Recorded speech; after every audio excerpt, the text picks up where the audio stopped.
hopefully it'll be okay. Now, if anybody finds any errors in my slides during the talk, go ahead and let me know during the talk. And then I will say, would you be willing to edit my slides for tomorrow's talk? Just as a warning. All right, so why should you pay attention to this talk? Do you guys know who this is? Who is this? Bruce Lee. Okay, so what's Bruce Lee known for?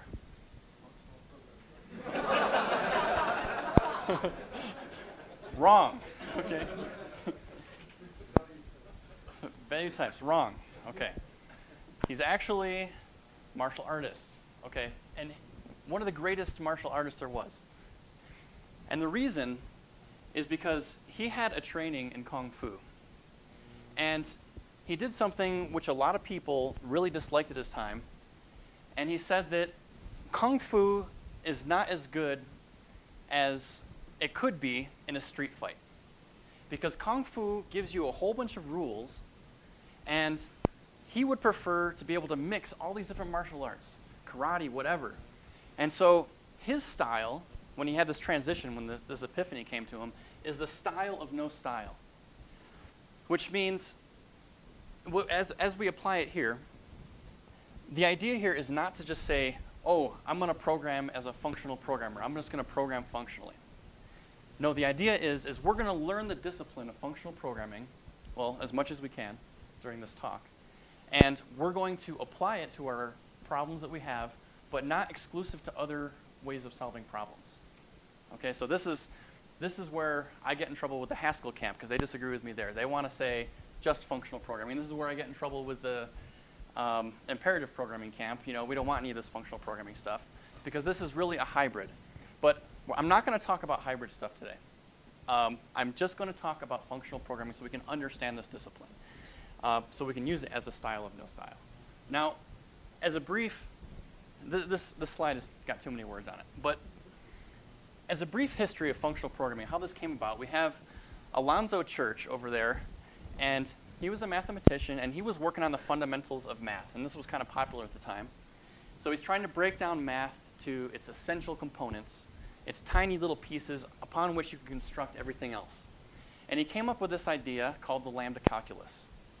And for him, everything boils down to a function, right? Not even an integer. An integer is a function. Everything is a function. That was his idea. And that's from where we get functional programming from. But functional programming is not as much about functions as you might think. It just sort of came from, so he had this idea, an attempt at a foundation of mathematics, and he actually failed. So someone came and proved that his lambda calculus was not sufficient. There was some kind of problem with it. I forget what exactly it was. And he introduced types into his lambda calculus so that we had simply typed lambda calculus. And that sort of fixed some things, caused other problems. But anyway, that was what happened back there. So we have a lot of things, you know, lambdas, Alonzo Church, a lot of things named after him because he played with functions a lot. So next in line here we have Peter Landlin. Landon came up with this paper called The Next 700 Programming Languages. Now this was a really big deal because he loved math. And he basically had, for the first time, you know, put it in a very clear form, I would like to just program in math instead of just these machines. I wish I could program in math. And he made this language called If You See What I Mean. And he postulated that the next 700 languages could be based on this one language. Let's just use math as our language. And instead of having all these domain-specific languages, SQL, whatever, let's just embed it all in this math language. Let's make this language powerful enough that you can build these concepts on top of it. So what he did is he took Alonzo Church's lambda calculus and he put some sugar on it so you have enough stuff that you can actually do programs with. And that was the essence of his language. And if you actually look at this old paper, 1966, and you look at his language, it will look almost identical to like modern day Haskell. So this was a huge influential paper, and you know, if anybody's interested in reading it, it's not that hard to read, and it's a beautiful paper. Now next we have John Backus. Now does anybody know what John Backus did, what he's really well known for? What's that? Okay, a few things, but I heard Fortran was one of them.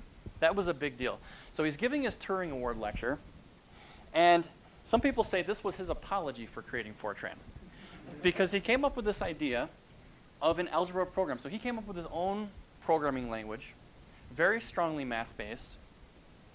There's it's not really used today, or anything like it is used today, but it's based on composition of functions. So again, we have this idea of taking mathematical concepts and building a language out of it.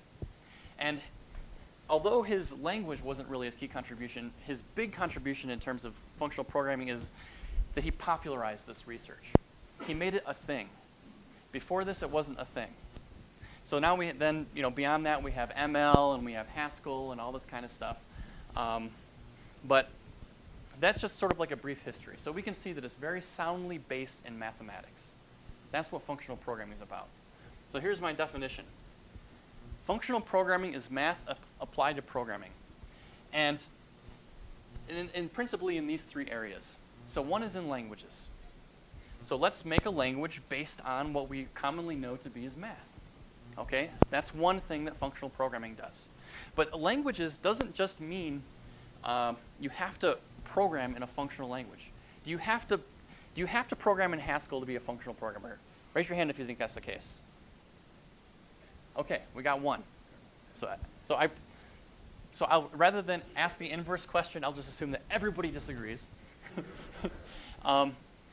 Because you can define, when you're writing your programs, you are defining a language for your users to write. Your interface is your language, which you're creating. So it isn't just limited. You can make your interface look like a language, a domain-specific embedded language, and it can be completely functional, and that's fine. So another place that it applies to is semantics. And we're going to talk a lot more about this later. So semantics, what does that mean? It means meaning. Semantics is the meaning of whatever your program happens to be. So like, I don't know how many of you were at John's talk, what he talked about, like int. You know, an int 3 has this meaning outside of the bits that it exists on your computer, right? It can be an actual thing, mostly mentally, or an entity, if you want to talk the elements of programming language. You know, functional programming is a lot about that, because we're trying to figure out the meaning of programs, and we're trying to create programs based on the meaning of concepts. And then finally, we get to style. There's a functional programming style, and it's basically using mathematics to develop your programs. So I would argue we don't need Haskell to do that. We don't need Haskell to do all of these things. And there's a lot of benefits, you know, because you can be Bruce Lee. All right. So this is my sale. If you guys don't get this sale, then you can go to sleep, check your Facebook account, whatever you want to do. Here's the effects of functional programming. The first one is simplification of complex domains. So if you come up with a mathematical representation of your project, what that means is you're getting rid of all the unnecessary details.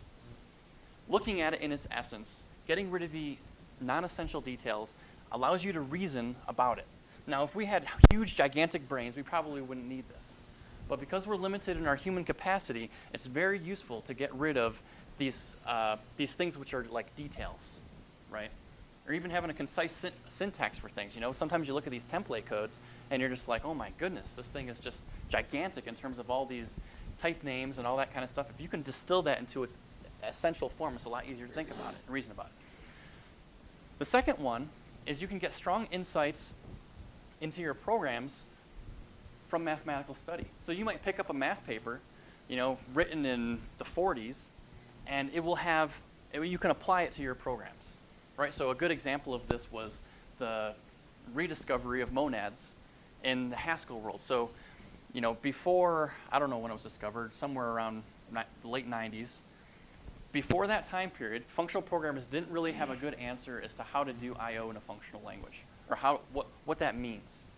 And then someone discovered this in category theory. There's this concept called monads, and they were able to apply it. And so they were able to take the math and bridge it to programming. And that's the same kind of thing we're going to do here. We have inherent composability. Math is essentially composable. You know, you have function composition. When you distill things down to their individual pieces and you nail it right, then you can take these pieces and apply them together, sort of like how Alonzo Church was trying to come up with the fundamental pieces of mathematics as a whole. And of course, power from generalities. You know, when you talk about a group, or you talk about a vector space, these things are, they don't have particular types. a lot of types can fall into these mathematical concepts. So generic programming isn't just about a template parameter. Generic programming can be about a concept itself. All right. So let's get into it. Purity. This is an absolutely essential idea of functional programming, especially modern functional programming. So the definition of purity, so there's a bunch of them online. This is the one I grabbed. Free from what vitiates, weakens, or pollutes. And up here, we have a function declaration. It takes in an int and returns an int. So I want to ask you, what would it take for this function to feel, in your mind, as being pure? Okay, so people who already know the right answer to this, be quiet. All right, so I saw a hand up over here. Well, yeah, but I already know the answer, so I can't say it. All right. So, who has an idea? Just throw something out about how could this function be pure in some way?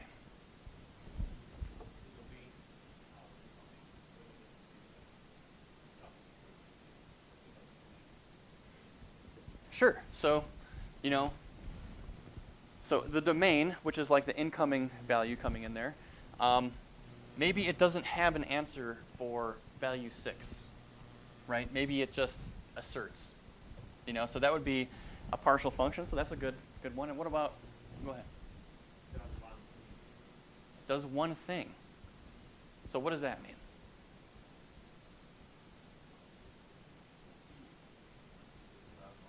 The feeling, okay. It always returns the same output for the same input. Absolutely, yeah.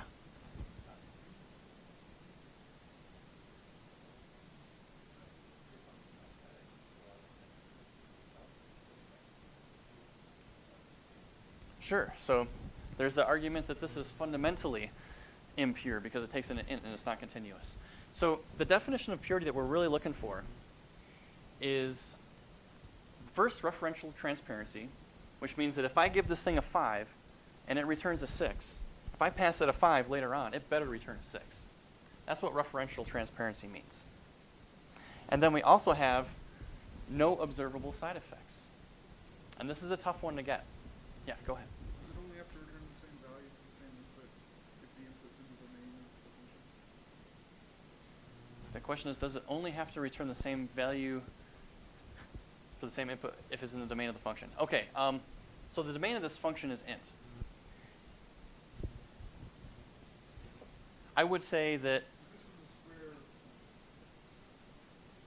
It doesn't have to return the same value. The input not value of the okay. are not underneath this. Okay, so, all right, let's say square root. All right, if you pass in -1, don't do that. That's undefined behavior. So that's just not even allowed. So we don't have to talk about it. All right, so that's what purity is. Now we also have this idea of pure values. Oh, and before we get to pure values, these directly map to mathematical functions. You will never have a mathematical function called plus, which shoots off a missile. Mathematical functions are always pure in this way. And it makes them easy to reason about, right? There's a benefit to it. That's why they call them pure. So we also have this idea of pure values.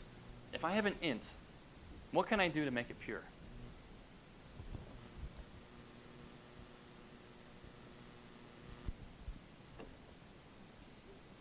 Very good. Yeah. Never change it.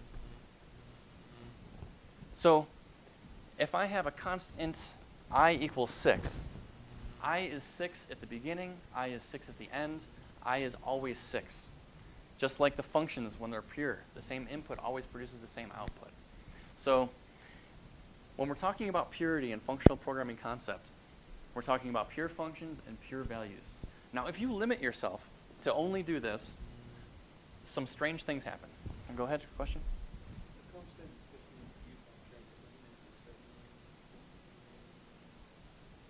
So the comment is that just because something is constant doesn't mean that it's not going to change. I wanted to comment that I don't think a constant variable is the same as a value, because a value existed before life began. It will exist after life is gone. So a value is not temporal.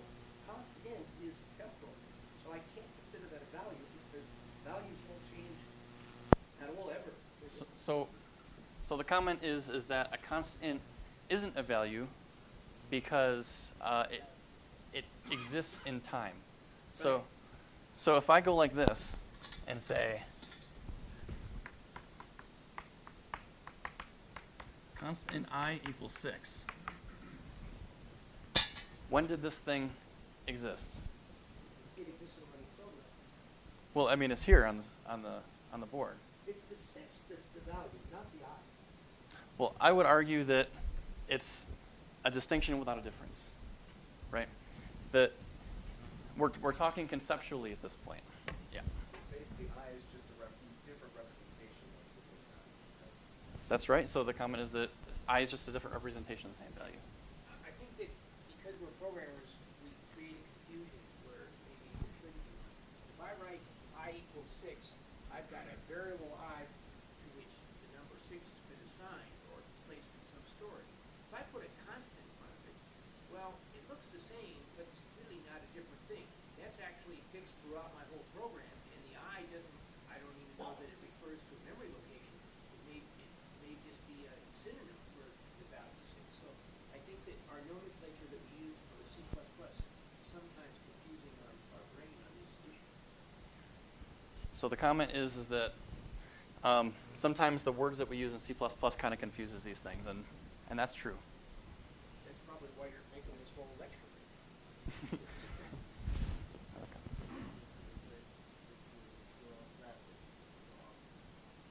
Okay, so the comment is that I should rephrase it to pure variables or pure objects. No, I'm gonna use it like this. Okay, it doesn't vary. Don't call it a variable. Sure. No, there you go. I agree with what you said. I think the confusion is, or you think about how mathematician would, what mathematician call variables. Like, you're writing a proof that says that x equals something.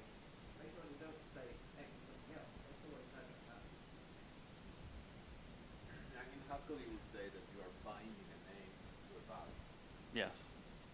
So a comment is that in Haskell lingo, you'd say that you're binding a name to a value. Yeah. All right. So if you force yourself to only act pure in this way that we've just defined it, then let's take a look at what a pure list would look like. So here, we have this list. Everything is private here. And we have these two constructors of the list. One creates an empty list. The other one creates a new list that consists of a front element and another list as the rest of it. Okay, so that's the only way that you can create a list with this class here. Now we have some accessors. One says, is this list empty? Another one which gets the front element of the list. And there's a precondition here, right? Because if it's empty and you ask what the front of the list is, that you don't do that, right? So this is a partial function, and a partial function means that not every input has a corresponding output. It's undefined for certain inputs, but it's still pure. Now, the rest is, the opposite of front. So if you have a list with at least one element, then front returns the front element, rest returns the list that comes after that. So there's nothing to say, let's modify the fifth element of this list. Right? There's really no modification in this at all. All we have the ability to construct lists, and we have the ability to ask things about it, and we can construct lists from other lists, but we don't have anything which really modifies the list. So that's the sense that you have with these pure structures here. And Bartosz is going to go more into that in his lecture. I'm not going to go into too much detail. So here we have a function on our list called map. Now let's go through what this thing does. So map takes in a function that goes from t to u. So it'll take in a t and it'll return a u. And remember, we're always talking about pure functions here.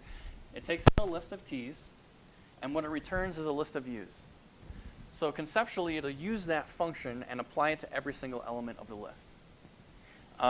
We check if it's empty. We return the empty list of type u. Otherwise, we call f on the front of the list, and we call map a recursive call on the rest of the list. So this is very typical in functional programming is you see this kind of recursion. But this is how you would develop something like a map. Question? Mm-hmm. So the comment is that in the STL we have transform. It's similar. Would I say that it's not functional? I would say that it's not functional style. Because it involves state.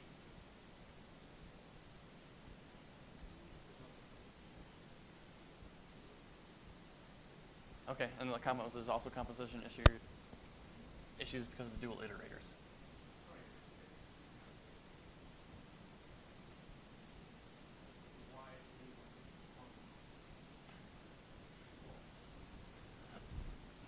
Someone want to answer this for me?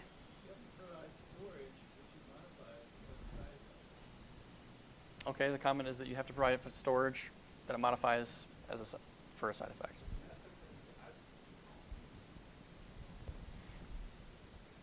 Okay, comment is the same thing as add to front.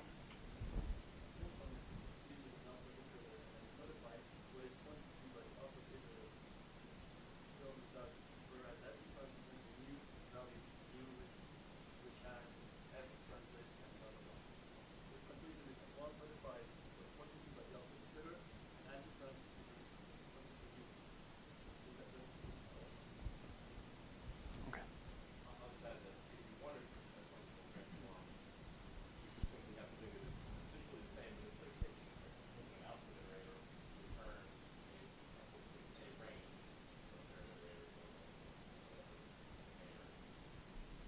So a comment is that you can make it return a range instead, and that would make it functional.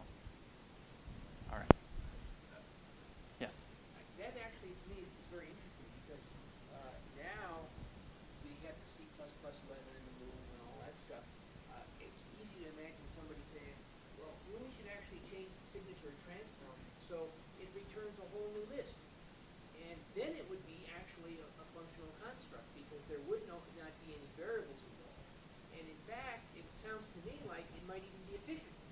And that would kind of be a little bit of a game changer as far as the way we've been using the STL algorithms. Yep. So the comment is that now that we have move semantics and things like that, then we can make things a lot more functional, and it would be a game changer in terms of how we use the STL. So I'm going to avoid that issue. Now, does anybody see anything wrong with this function? Like why you wouldn't want to use this or any kind of issue? This is kind of a esoteric thing. Okay, one comment is not telecursive.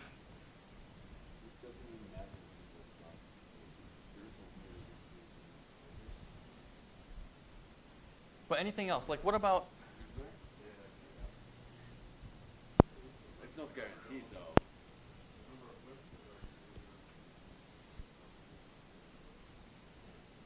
Yep, there's the idea that you're creating a whole new list here, and maybe it uses more memory. Who cares about that stuff? But what I'm talking about is this first argument here. You can't convert a lambda into that sucker. You have to specify the types. So when you're working with these kind of functions like this, using a function object, you kind of got to do a little bit of hackery. So here we're taking in just any type f, and then you use type name to get the result of. Yeah, go ahead.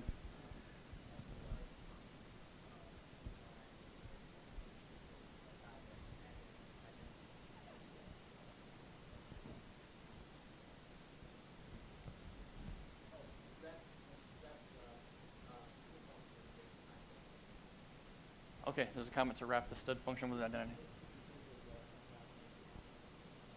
Okay, to disable the template argument detection. Okay, so I don't know about that.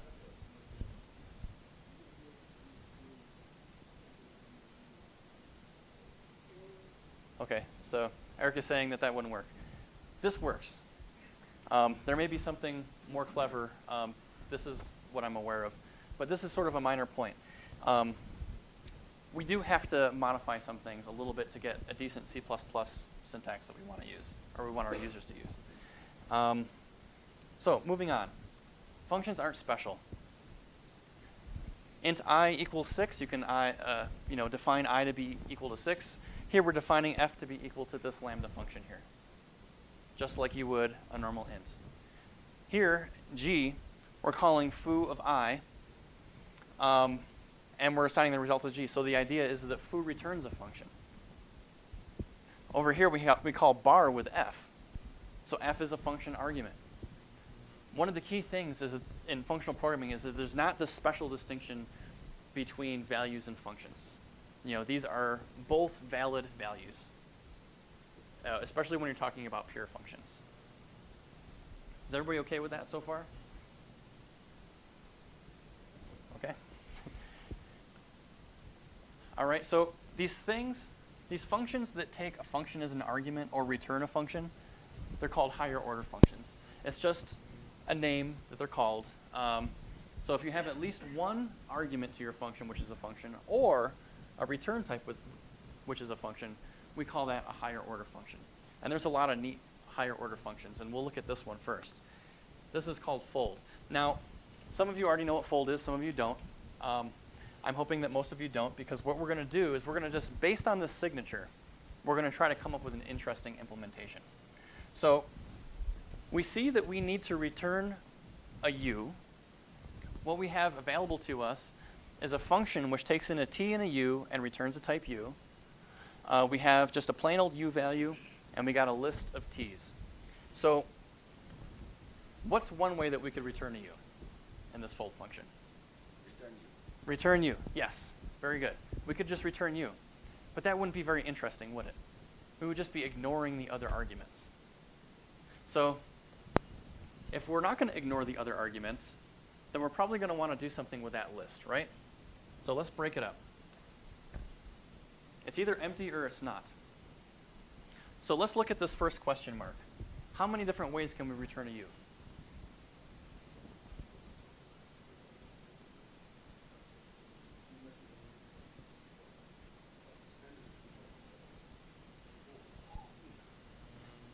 Look.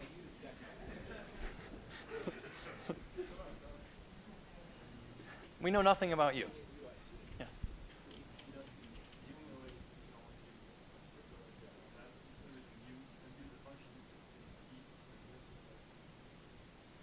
That's right. So, there's really not much we can do, right? In the is empty case, we got to return a u. All right? What about the other case? Well, we're not going to want to return u. Otherwise, it would be back to what we said before, and that's not really sufficient. So we're probably going to be calling this function f somehow. So let's do that. So what's the first argument to f got to be? I heard the front of the list. Yep. Now what's the second argument of f going to be? Okay, I heard u. Yep, so u is a possibility. Not very interesting, though. Or there's something more interesting. You want to talk about the rest of the list, so presumably a recursive call the function on the tail of this fold function itself on the tail of it. So the comment was that let's recurse. So that's right. So this kind of thing is common in functional programming. You get this type, and it almost forces an interesting implementation on you. But let's see what this fold thing does. Oh, well, first let's fix it, right? Instead of having the function, we have the type name f. Yeah. It's too bad we have to do that, but oh well. All right, so here's an image of what fold looks like. So we have this argument f, the function, and we have this base value u. Down here, these dots are our list elements.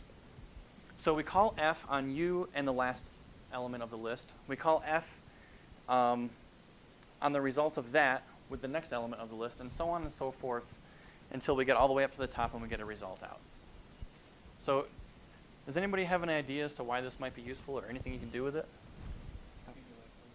So there's accumulate function. I'm sorry? The comment is the same as stood accumulate. It's not the same as stood accumulate. Okay.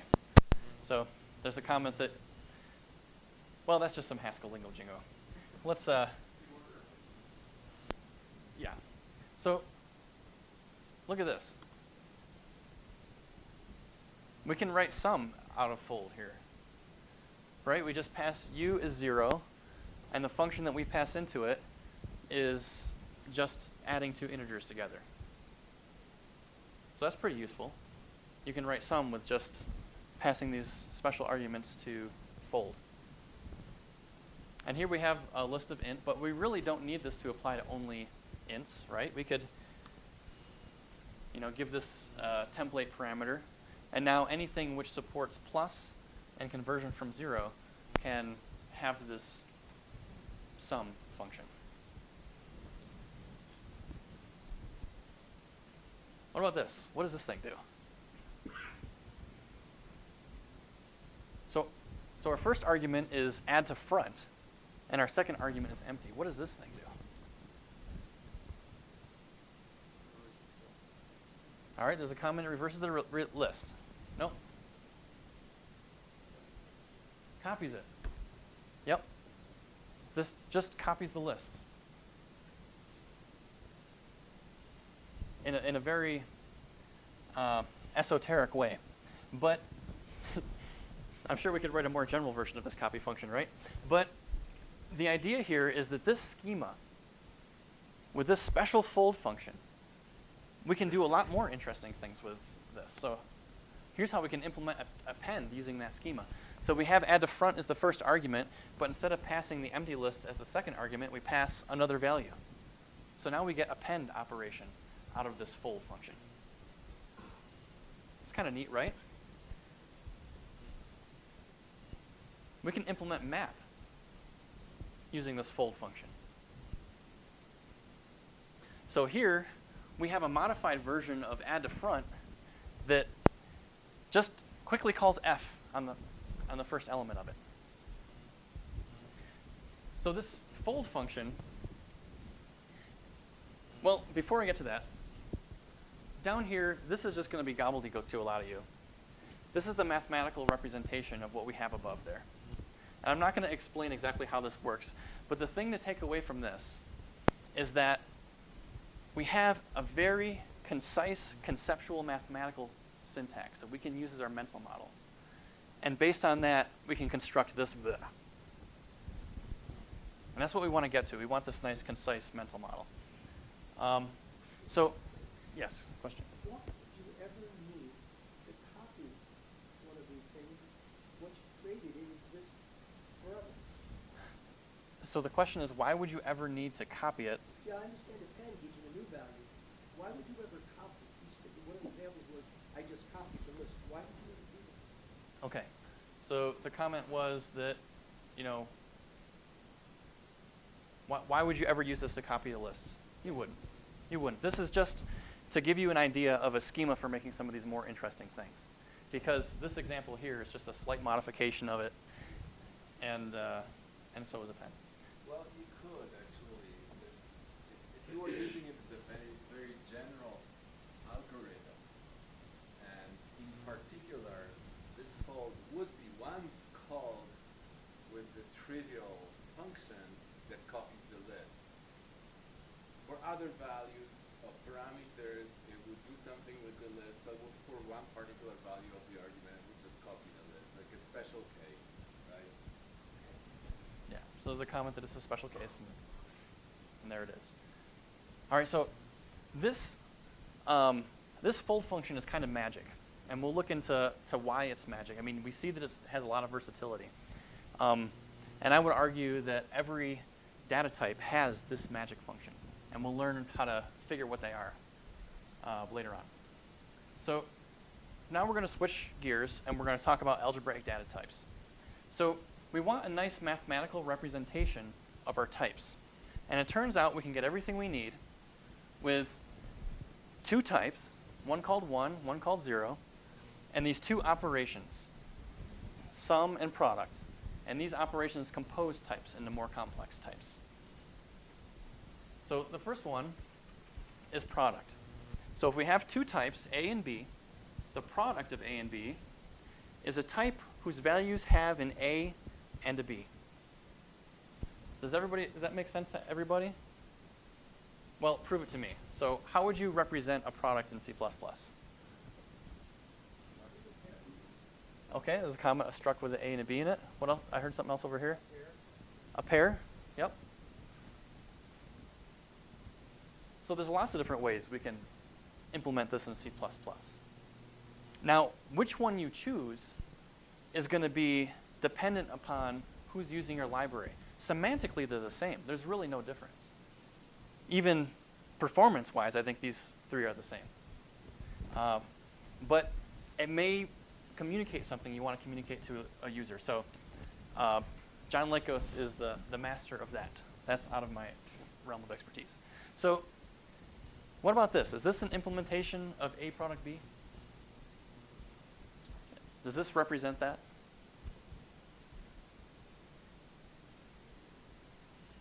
I would think not, because you wouldn't, if you had two distinct ones, they could actually represent the same sort of thing. The unique pointer thing throws me off.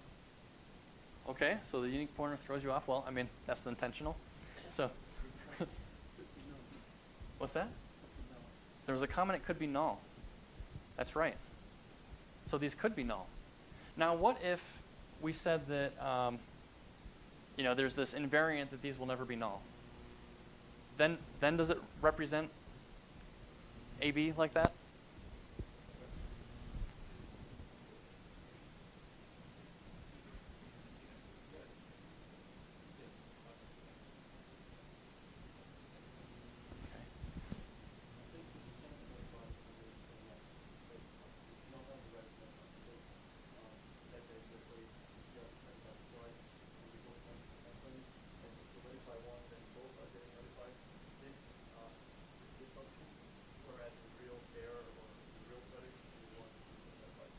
Okay, so there's the comment that what if these were both pointing to the same thing and one of them was modified and modified the other? So that wouldn't be good.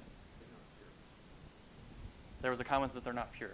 So if this was constant, if it was a constant value, then you really couldn't modify what these things point to, right? So it really doesn't make a difference.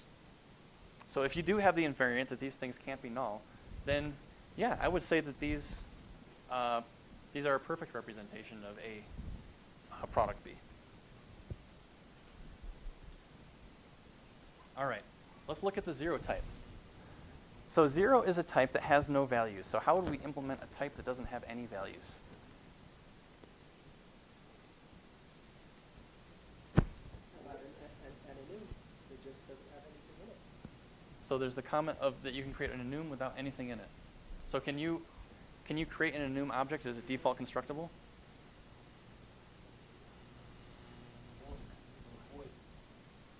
So,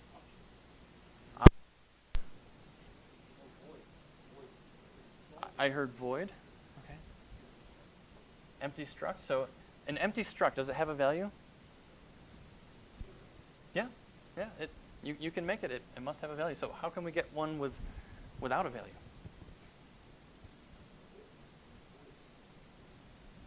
How about this?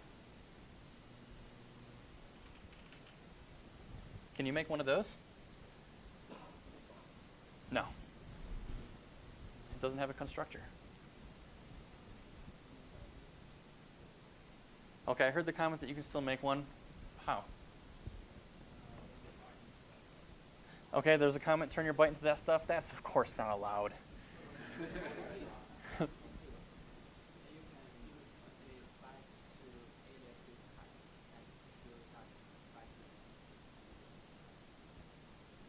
Okay, so there's a comment that, listen, look, if you can't create this thing with a constructor, then you're doing something wrong, okay? Okay, I heard no, but this is my talk, so I say yes. All right. So what can we say about this pure function? Let's say this function is pure. It returns a 0, so what can we say about it? So I heard the comment, it never returns.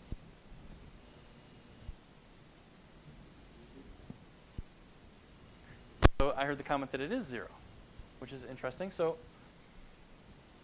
Here, what kind of implementation can we put in here? So how could you implement a function which is pure but has this type?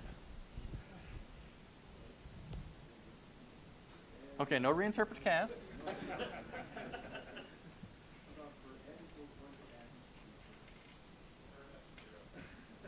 So,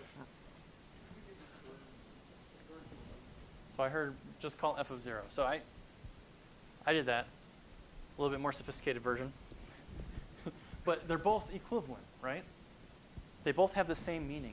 So if this thing has a meaning in functional programming lingo, then what the heck would we say is the return value of f? I heard the right answer. So we just call it bottom. Okay? So every type has this value called bottom. It just means that a function which is undefined for that value returns bottom for that value. So we have consistency. Now, in some languages, like Agda, you can get rid of this requirement that bottom is part of every type. But you lose something essential, like Turing completeness.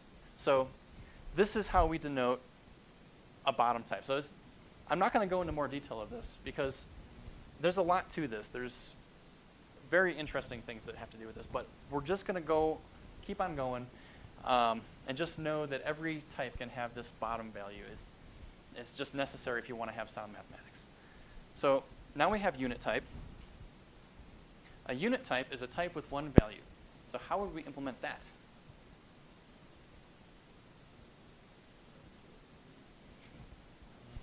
I heard the struct without the delete. That's right. This type has one value, right? Let's call it with the default constructor. There's no way that you can create a different type kind of unit, right? It only has exactly one value. So now we're going to go on to the final algebraic data type thing here. This is called sum or. So a sum b is a type whose values are either a value of type A or a value of type B. So how do we implement this? Speak up. Union. Okay. Very good. So we have union. But this isn't really enough information, right? Because I don't know if it's an A or a B. So how can we fix this? Throw in a bool. All right, so this is good enough. Now we have an implementation of A or B. Let me see. What about this? Is this a good representation of A or B? I heard a yes.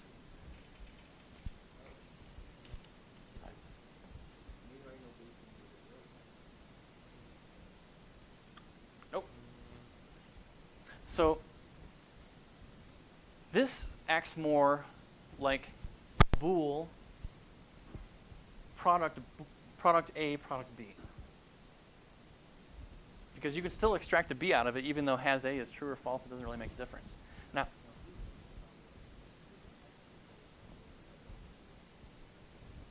the comment is that this depends on your interface, and you're absolutely right.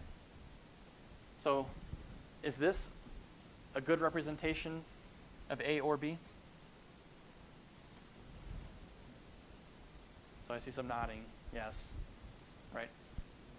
We can set the A, we can set the B, but we have these nice post conditions here, which say that, does that say post? Ugh. Well, nobody gets credit for that because I'm the one who found it. So, yeah, those are supposed to be preconditions. And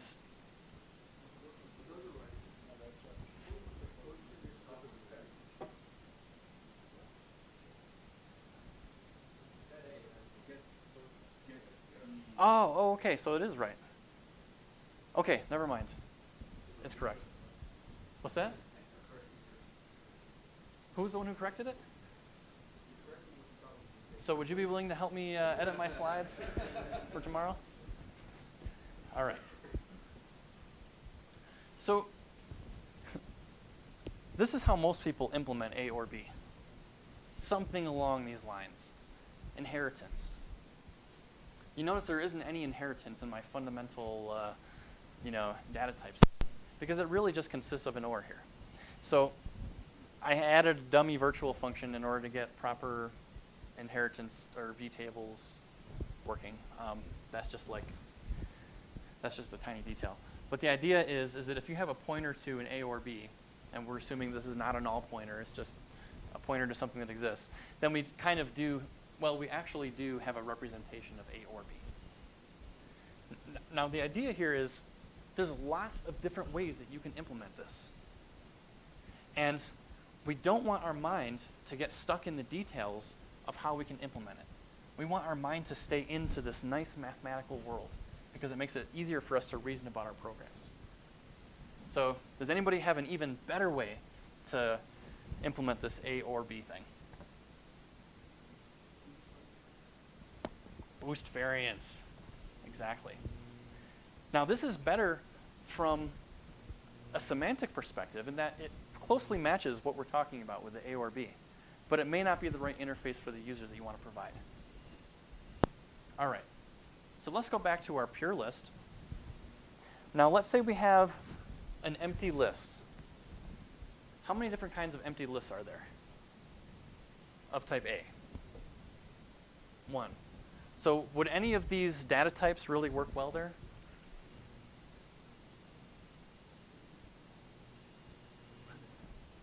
So I heard the unit, and that's absolutely right. So for an empty list, we really just have a type with one thing in it. It's a unit. Now what about for a list that has something added to it? What type would map with that? What would fit? I heard something. I heard a product. So what would it be a product of?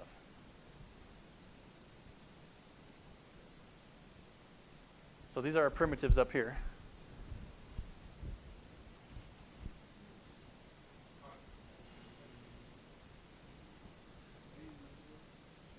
I heard A and a list of A. That's right. So it's a product of an A and a list of A. So if we put this together and we want to come up with the algebraic data type for a list, what would it be? So it's either going to be this or this. That should give a clue.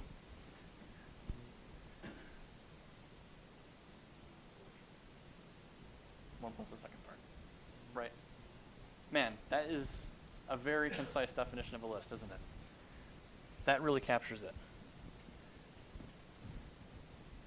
So let's go back to the magic functions here. So here's how we would do the magic function of a unit. Let's say we're defining this type U to be equal to the unit type, so it only has one element in it. And we have our magic function. It'll convert a U into something else. Well, there's really nothing that you can do to convert it into something else. So there has to be exactly one value. So we just return T. So with our magic function, the first parameter is always going to be the type which we are computing the magic function of. The second parameter and so on are going to be the conversion functions to make it happen. So if we have our unit function here, it's just going to take in a single value that corresponds to the unit. Does that make sense? It might make more sense when I show some more of these. So let's look at the magic function for our product type here. So again, first type is a pair. Now if we have a pair of an A and a B, and we need to get some kind of T out of it, then you're going to need to pass in an extra function. These magic products always return some template type T. If we want to take consideration of all the possible values of pair, then it needs to take in an A and a B. Does that make sense? Raise your hand if it doesn't make sense. So then it must make sense to everybody. Oh. I guess I don't follow what you're what is it? Understand what the function does. Yeah, I don't get it. Okay, that's fine. We're going to get to why you would care about these magic functions. So here's a magic sum. So again, we always return some type. We take in our value, this is our sum in this case, and these two things, these parameters, need to convert it into this somehow. Now, it wouldn't make sense for this to take in a function which like the product case, had an A and a B, because with a sum type, you never get an A or a B, or an A and a B. You only get one or the other. So in this implementation, if it's an A, we return f of A of it. If it's a B, we return f of B of it. There's no other way to do this. Comment. You look at the function, at the magic function for the list that you wrote earlier. Why didn't you pass a special function for the case of the list? Okay, so the comment was, in our list, our fold function, why didn't we pass in something where the list was, to handle for when the list was empty? And the answer to that is that we actually did, right? This u value handles the case when the list is empty.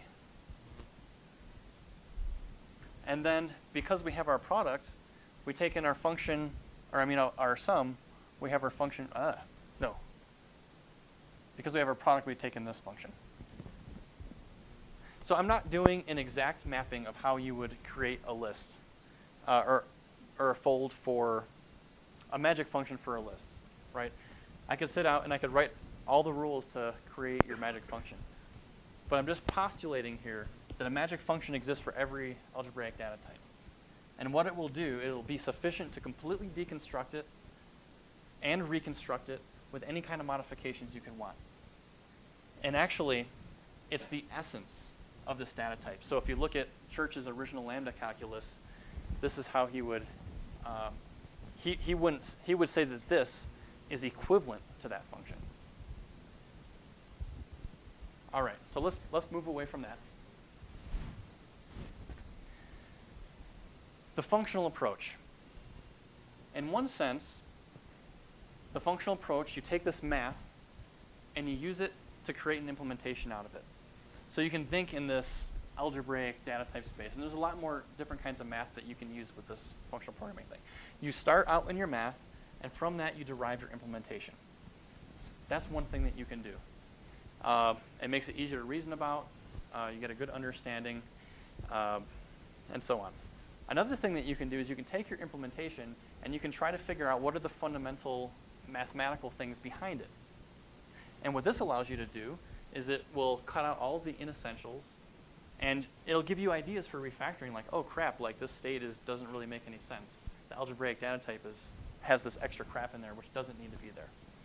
And it really makes this kind of ugliness stand out. So these are like two different ways that you can use this functional programming idea.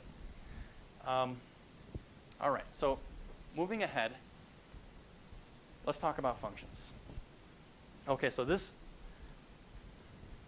A arrow B represents a type that takes in values of type A and returns values of type B.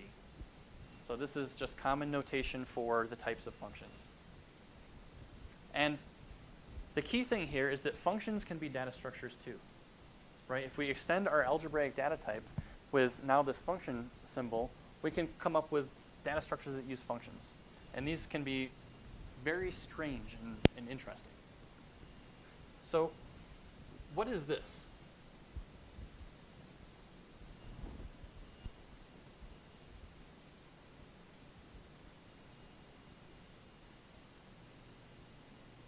The function returns an integer plus itself. A pair, including a pair with an integer and function. So the question is, does it? I read it in English. So the question is this a constructor? No, this is just saying that, foo is this algebraic data type.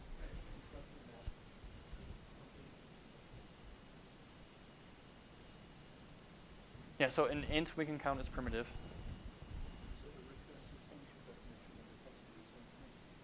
So a recursive function definition of a function that returns an int. Well, this is just a type, right? And let's try to see if we can make this type in C++. How about this? Is this going to work?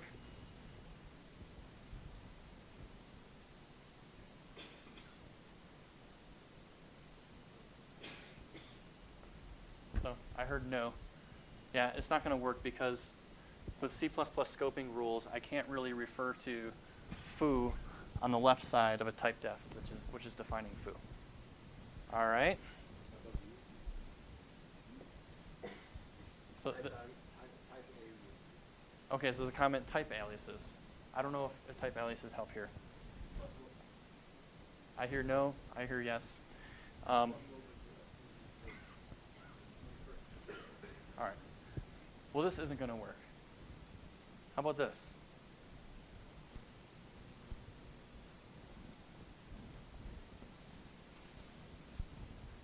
So we just have a structure. We know that we can refer to a structure inside of it. Has one member, which is this function. Does this one work? Is everybody okay with this one? All right. What's that? So the comment is that you can't calculate the size of the object. What do you mean by size?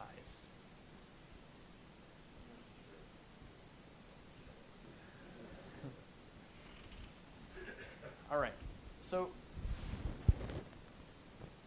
we can make this a little bit nicer by going like this. So here we're inheriting from standard function, and we're using perfect forwarding. So this object will actually act like a function. Does that make sense? Does everybody buy that? It's still a very, very strange thing. All right. Now, one other simplification we can make is that a function which takes in a unit is really just a function that takes in nothing, right? Because the unit can only have one type. So we'll just go ahead and remove that unit argument. And now we have a type in our C++ that implements this strange algebraic data type. But we still don't really know what it is. Let's see if we can make a value of this type.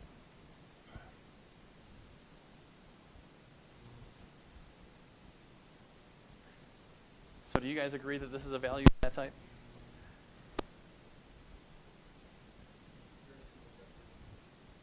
What's that? I'm missing a capture. Well, if foo is global, then I don't necessarily need capture. Yeah. All right. Since it's self-referential, I'm really not even sure that would work. You know, it wouldn't work if that had captured something. So if we call foo and we get the first element of it, we get 1. If we call foo and get the second element, which is a function, right? That's the second part of it.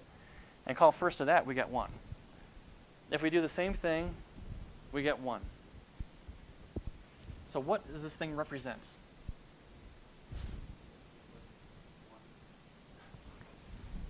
So the comment is that it's an infinite list of ones. So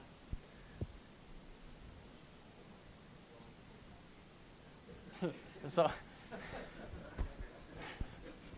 I'm not going to repeat that. So the difference between this thing and a list is that a list can have an end, right? This type, can you make anything that has an end? Right, you said an infinite list. You said what this is. What about that? What about foo at the top? What kind of values does it capture? So it doesn't capture lists. It captures like only infinite lists, right? So we can call this a stream.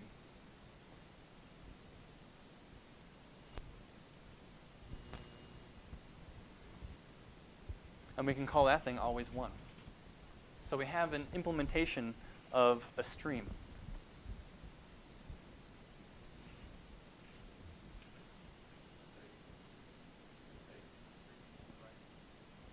Shouldn't it say int stream on the right? Ah! All right. You're going to help me with my slides tomorrow. Thanks. All right. Right. So here's another int stream that we can construct.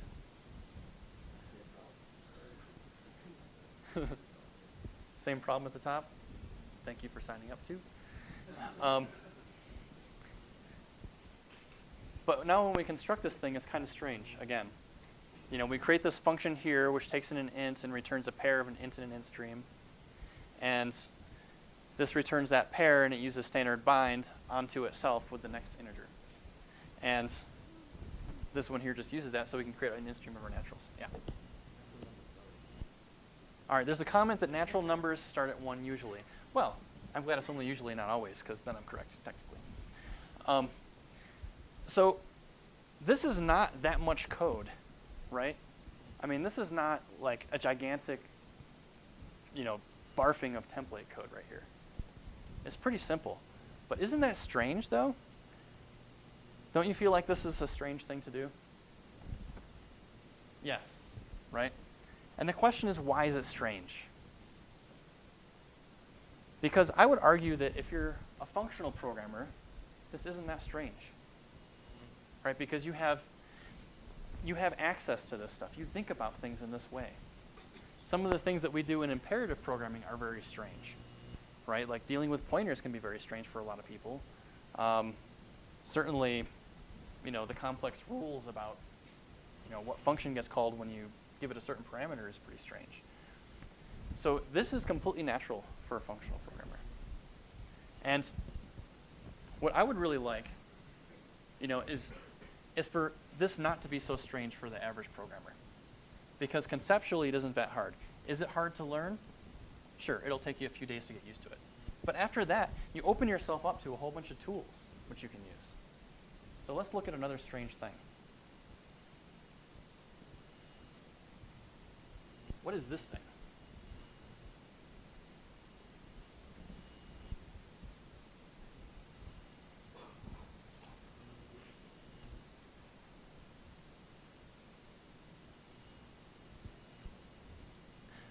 All right, so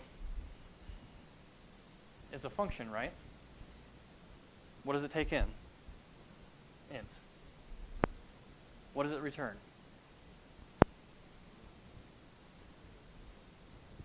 A in a function of A.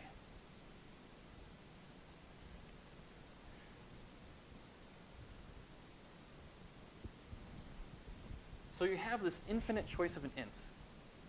You pick one, and you get some kind of value and another infinite choice based on int.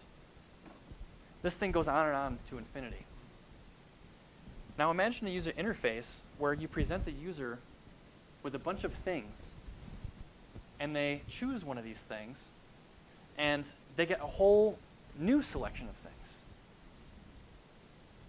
So this is a fractal. Very simply put, and you wouldn't think to provide a user interface as a fractal, even if you're in an art type setting. But if you're functionally programming, this isn't that far off, right? And we could implement this in C++. You can follow some simple rules and get it implemented.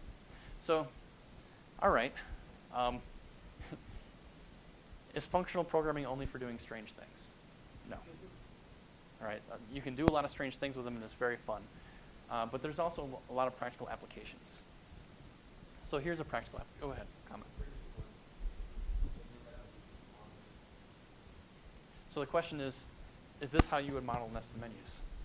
Yeah, absolutely. Especially nested menus that can be infinitely deep. Yeah. And believe it or not, I've used this to make an infinitely deep nested menu.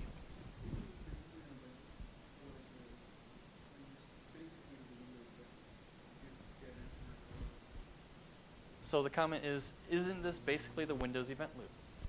I don't know what the Windows event loop is like, but it could be, this could be the semantics behind the Windows event loop. Yeah, sure. Yeah, reactive programming. Functional reactive programming. Yeah. So here's a more practical application.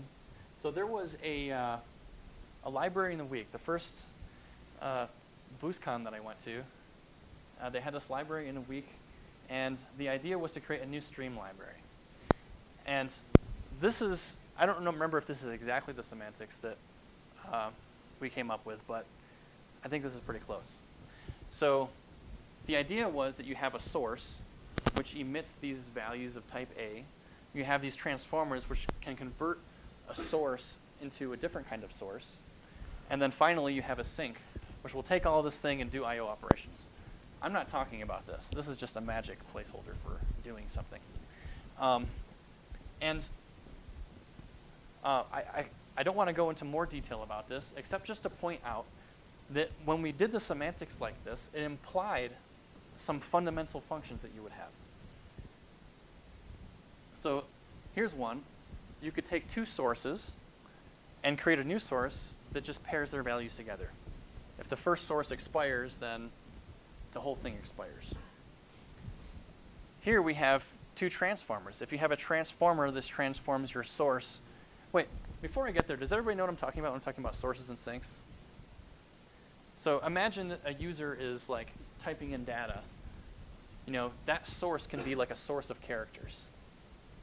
You can convert that source of characters into a source of ints. You know, you do some parsing, and now you have a source of ints.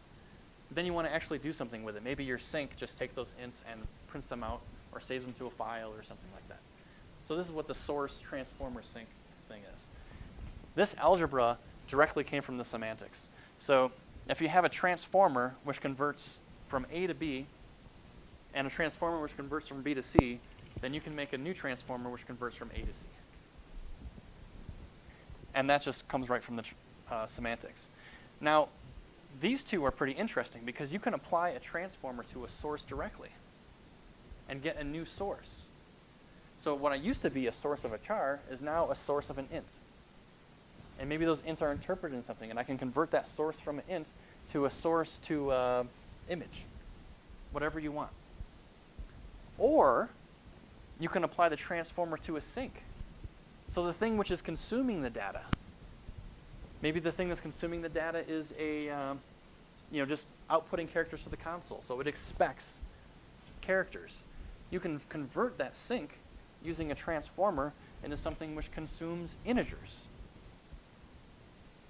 Now, the thing to take away from this is not that this is some great design or anything like that, is that we got the fundamental operations directly from the semantics. We didn't try to do use cases or anything like that. We just tried to understand what the essence of the problem was, and then we were able to come up with this algebra. And this one actually was a surprise for me. I wouldn't have thought of that you can apply a transformer to a sink. And this is denotative design.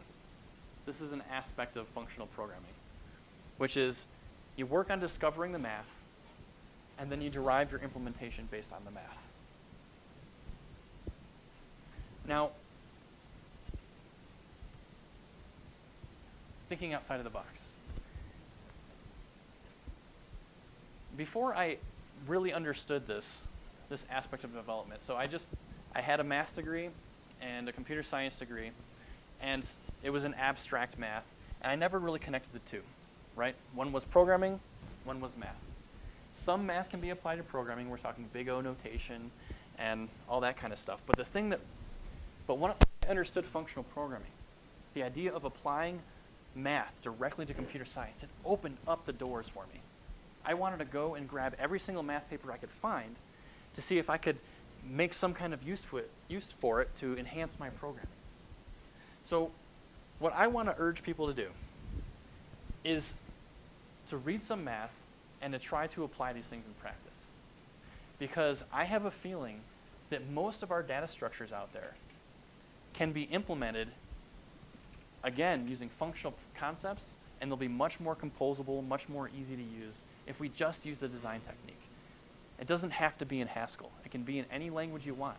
As long as you start out with a strong math background, with knowing what you're talking about in the platonic world of mathematical forms, you're going to be able to come up with solutions that are a lot easier and a lot simpler to reason about, and just libraries that are more fun to use. So,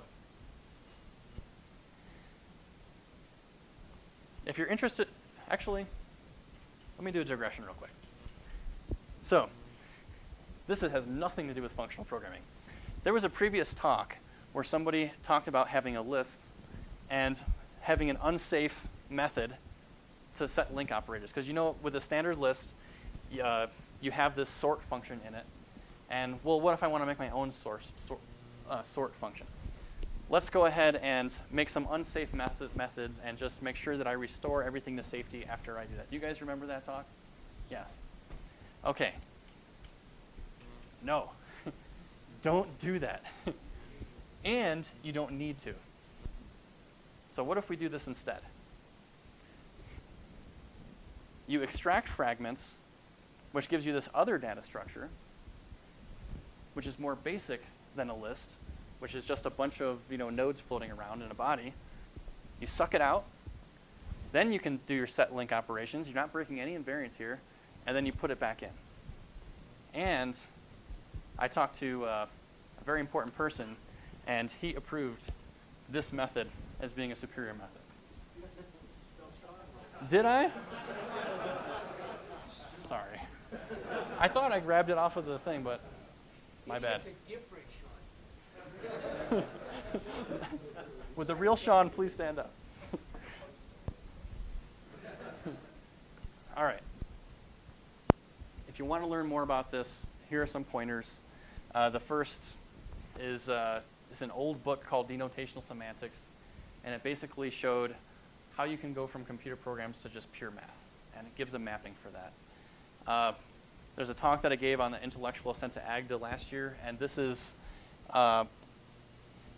so we talked about algebraic data types. You can take the math to very, very extreme levels of abstraction, and that's what we do there. There's the Journal of Functional Programming. I read that thing all the time. Whenever I can grab my hands on it, that's what I'm reading, because you can learn about these new mathematical forms and how they apply. There was Modern Functional Programming in C++. That was in 2010. That is a mapping of algebraic data types and more other things into C++. It's kind of like a recipe book. And it goes all the way to like type classes in Haskell and how to implement those in C++. There's also the Haskell community. Now, I'm a little bit hesitant to talk about the Haskell community because I've gotten so much pushback with these kinds of ideas in C++ in general from that community.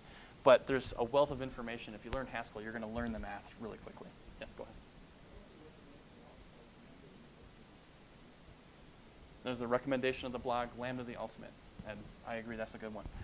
And there's a book called Category Theory for Computing Science. This category theory is a very important set of mathematical constructs that can be applied to computer science. And this is a good book for it. And that is the end of my talk. Does anybody have any questions at this point?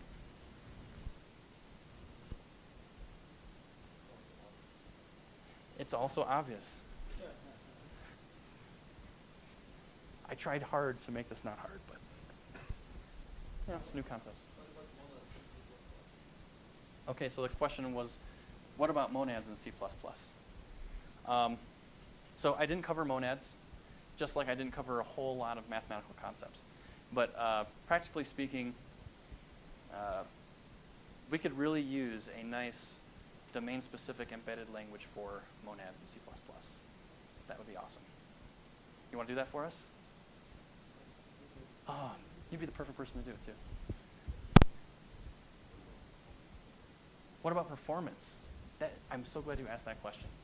So performance is when you come up with all your math and all this wonderful stuff.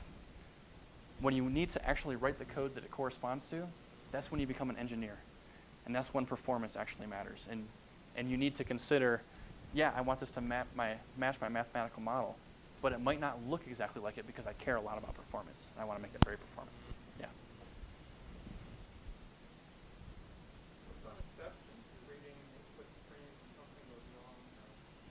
So the question is, what about exceptions? If you're using the stream mechanism like we're talking about, then an exceptional event would be encoded like an optional value or something to that effect. Yeah, unless you can expand your semantics to be able to handle exceptions as well. And I don't know how to do that off the top of my head.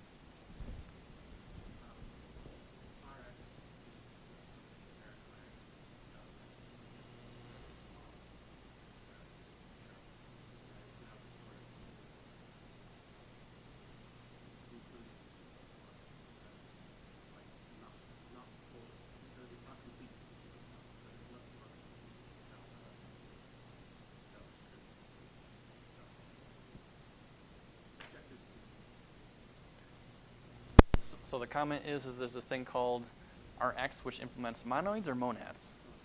That implements monads in various languages. Cool. All right. Well, if there's no more questions, that's it.